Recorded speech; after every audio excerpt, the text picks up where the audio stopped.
आणि कशावरून ही घराचा मातेरे करण्याचा प्रयत्न नाही करणार, कशावरून ही पुरा जीव घेण्याचा प्रयत्न नाही करणार, सांग ना. बासा सिद्धू, विनाकारण माझ्यावर आरोप करू नकोस. आणि या घरात येण्या अगोदर मी आजींच्या पायावर नाक घासून माफी मागितली. आणि किती दिवस असं त्याच गोष्टींवरून मला ऐकवणार आहेत तुम्ही? माफी मागितली? माफी मागितली म्हणजे काय?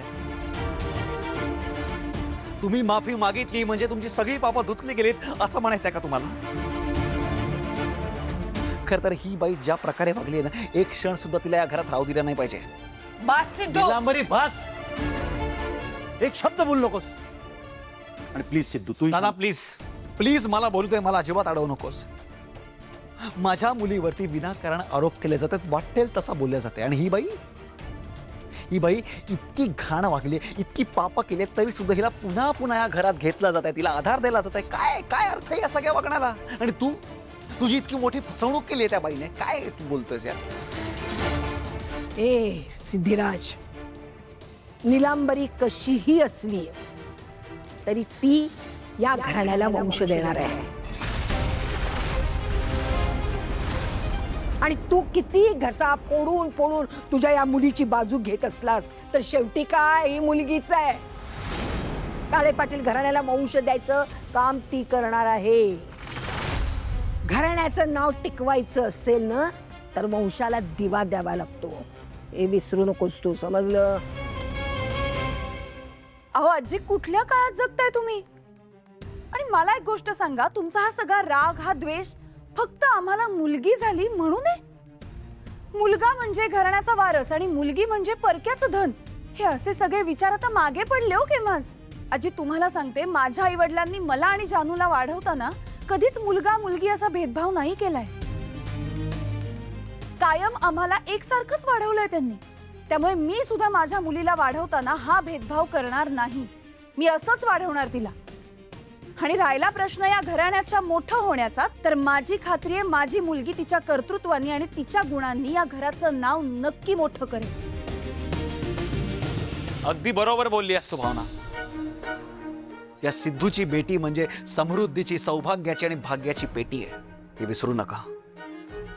माझ्या दोन्ही मुली इतक्या मोठ्या होतील, इतकं नाव कमवतील ना की आज तू मुलाच्या हव्यासापुढे जे काय बोलली असतं ते सगळं विसरशील.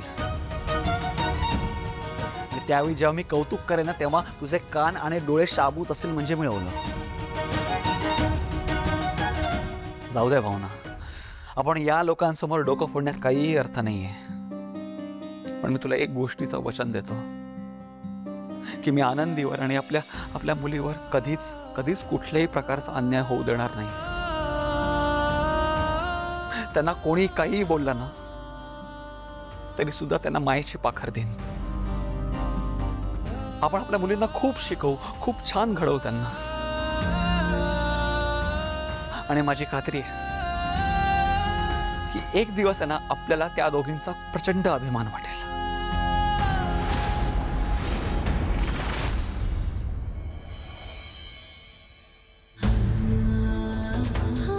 माझ्यामुळे अजून किती सहन करावं लागणार आहे घरातल्यांना. तो जयंत या घरात राहायला आला असणार म्हणजे त्याने घरातल्यांना फक्त आणि फक्त मनस्तापच दिला असणार. 5वीच्या दिवशी पोलिसांना घरात घेऊन आला हा नीच माणूस. अजून काय काय तमाशा घातला असणार आहे याने, काय माहिती. आधीच एकतर ताई आणि जिक्स एवढे स्ट्रेस मध्ये आहेत. जिक्सला खूप त्रास झाला असणार आहे, खूप हर्ट झाला असणार आहे तो. तेव्हा अजून काय करू मी, म्हणजे हा नीच माणूस माझ्या आयुष्यातून निघून जाईल.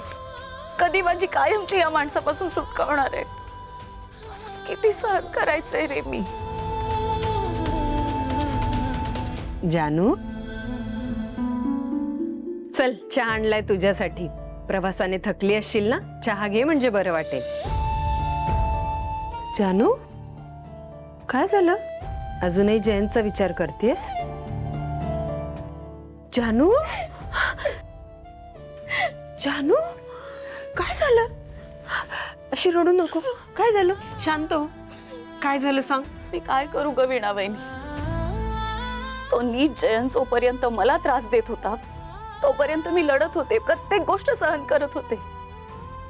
पण अगं त्या नीच माणसाची क्रूरता दिवसेंदिवस वाढत चालली आहे. नाही, अजूनपर्यंत तो घरातल्यांना त्रास देतच होता, पण अगं आता त्या लहानशा जीवाला सुद्धा नाही सोडलं ग त्याने. वीणा वहिनी, किती सहन करायचंय मी, सांग ना मला. म्हणजे मला ना कळत नाहीये मी कसं थांबवू त्याला, कसं अडवू. वीणा वहिनी, एक वेळेस ना मला काहीही झालं ना मी सगळं सहन करेन, पण जर का माझ्या घरातल्यांना कुठल्याही गोष्टीचा त्रास झाला ना तर तो नाही सहन होत, माझ्याने नाही सहन होत. जानू, जानू शांत हो, रडू नकोस तू. माझ्याकडे बघ, हे बघ. आमची जानू शूर आहे, अशी रडकी जानू नाहीये आमची. त्याच्यामुळे त्याच्याशी लढायला तू एकटी आहेस असं वाटतंय का तुला? अगं आम्ही आहोत ना तुझ्यासोबत, आणि कायमच असू. हे बघ, एक सांगू तुला, आम्हाला ना ही अशी रडकी जानू बघायला अजिबात नाही बाई आवडत. आमची जानू कशी प्रत्येक संकटाचा बिनधास्तपणे सामना करणारी आहे, तशी जानू आवडते आम्हाला. आणि तुला जर जयंतचा राग आलाच ना तर तू चिड ना, त्याच्या क्रूरपणाची त्याला शिक्षा दे, सडेतोड उत्तर दे, पण चुकूनही डोळ्यात पाणी आणायचं नाही. हा, जर का आलं तर पाठीत ना असं थपाटा घाले. काय ग वीणा वहिनी, धपाटा घालायला मी काय वरद आहे का? पण वरद सारखी वागतेस ना. एक सांगू का, खरंच तुझ्याशी बोलून ना खूप बरं वाटतंय मला. थँक्यू. काय म्हणालीस? थँक्यू? सॉरी नाही म्हणणार, थँक्यू, चुकलं. बरं, चल चल, गार होईल, पटकन पिऊन घे चहा. पिऊन सांग कसा झालाय.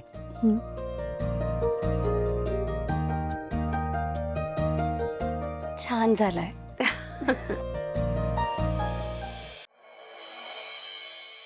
बाळाचा आज घरात पहिलाच दिवस आहे, उगाच वाद नको आता. घे, झोपलंय छान. सिद्धू, भावना, देवापुढे न्या आणि छान दर्शन घ्या.